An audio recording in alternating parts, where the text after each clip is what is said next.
آئیے دیکھتے ہیں ان 15 آیات میں ہم نے بنیادی پوائنٹس کیا کیا سیکھے ہیں۔ سب سے پہلی چیز کہ اپنے تمام اختلافات میں اللہ اور اس کے رسول کے فیصلے کو تسلیم کرنا ضروری ہے۔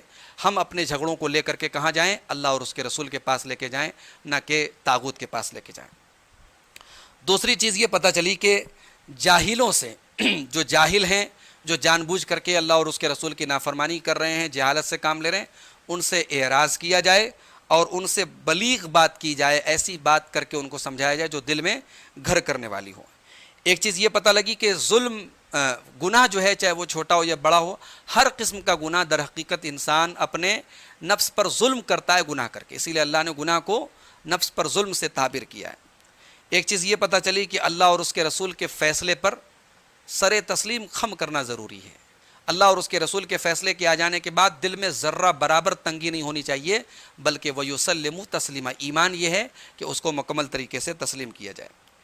ایک چیز یہ پتہ چلی کہ ایمان گھٹتا اور بڑھتا ہے، اس لیے کہ اللہ نے کہا کہ اگر یہ نصیحتوں پر عمل کرتے ہیں تو یہ اور ثابت قدم ہو جاتے ہیں ایمان کی راہ میں۔ تو ایمان اطاعت اور نیکی کے کاموں سے بڑھتا ہے اور گناہوں سے گھٹتا ہے۔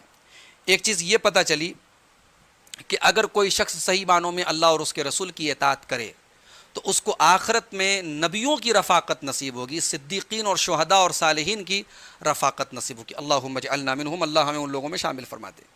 ایک چیز یہ پتہ چلی کہ چاہے حالات جنگ کے ہوں، چاہے حالات امن کے ہوں، ایک اسلامی حکومت کے اندر جو رعایا ہوتی ہے، جو مسلمان عوام ہوتی ہے، ان کو چاہیے کہ ہمیشہ دشمنوں کے سلسلے میں محتاط رہیں، چوکنا رہیں، اور کمزوروں اور بے بس اور مظلوم لوگوں کی مدد کے لیے بھی اسلامی شریعت میں جہاد کا حکم دیا گیا ہے۔ ایک چیز یہ پتہ چلی کہ اللہ کی راہ میں جو لوگ جہاد کرتے ہیں اور اپنی جانوں کی قربانی پیش کرتے ہیں، وہ در حقیقت دنیا کے بدلے آخرت کو وہ لے لیتے ہیں۔ اب وہ دنیا کو بیچ دیتے ہیں اور آخرت کو لے لیتے ہیں۔ ایک چیز یہ پتہ چلی کہ رسول کے پاس استغفار کرنے کا جو حکم دیا گیا وہ رسول اکرم کی حیات میں تھا۔ رسول اکرم کی وفات کے بعد اب کسی کو حکم نہیں کہ وہ رسول کی قبر پہ جائے اور آپ سے مغفرت کی دعا کروائے۔ ایک چیز یہ پتہ چلی کہ اگر قرآن و سنت پر عمل کیا جائے تو اس سے دین کے اندر ثابت قدمی پیدا ہوگی۔ اللہ نے کیا فرمایا کہ اگر یہ لوگ نصیحتوں پر عمل کرتے لَكَانَ خَيْرًا لَهُمْ وَأَشَدَّ تَثْبِيتًا، تو یہ زیادہ بہتر ہوتا اور ان کے ثابت قدمی کے اعتبار سے بھی زیادہ اچھا ہوتا۔ تو دین میں اگر آپ کو ثابت قدمی اگر چاہیے تو پھر آپ قرآن و سنت پر اور صحیح باتوں پر عمل کرنا شروع کیجئے، اس سے ثابت قدمی پیدا ہوتی ہے۔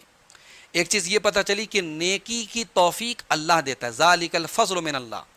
اللہ نے نیکی کا ذکر کرنے کے بعد کہا کہ یہ اللہ کا فضل ہے، لہٰذا اگر اللہ تعالیٰ ہمیں کسی نیکی کی توفیق دے رہا ہے، ہم یہ نہ سمجھے ہمارا کمال ہے، یہ اللہ کی توفیق ہے، اللہ ہم سے نیکی کا کام لے رہا ہے۔ ایک چیز یہ پتہ چلی کہ نیکیوں میں پیچھے رہنا، نیکیوں میں سست رہنا، یہ منافقوں کی علامت ہے۔ وَإِنَّ مِنْكُمْ لَمَن لَيُبَطِّئَنَّ، اللہ نے فرمایا کہ تم میں ایسے بھی لوگ ہوں گے جو پیچھے رہیں گے، سست رہیں گے۔ تو مومن کو کبھی نیکی کے معاملے میں پیچھے نہیں رہنا چاہیے، اس کو آگے آگے رہنا چاہیے۔ اور ایک چیز یہ بھی پتہ چلی کہ شیطان کو جتنا بھی اللہ تعالیٰ نے اختیار دیا ہے اپنے بندوں کو گمراہ کرنے کا، لیکن ہمیں یہ بات یاد رکھنی چاہیے، خود قرآن کا یہ جملہ ہے اِنَّ كَيْدَ الشَّيْطَانِ كَانَ ضَعِيفًا، شیطان کی چال بڑی کمزور ہے، شیطان کا داؤں بہت کمزور ہے۔ شیطان اگر ہم اللہ کے ذکر کو تھام لیں، قرآن و سنت کو تھام لیں، انشاءاللہ شیطان کا کوئی مکر و فریب ہمارے اوپر نہیں چلے گا۔ اللہ تعالیٰ سے دعا ہے رب العالمین ہمیں قرآن کریم کی ان آیات کو سمجھنے اور ان پر عمل کرنے کی توفیق عطا فرمائے، آمین۔ والسلام علیکم ورحمۃ اللہ وبرکاتہ۔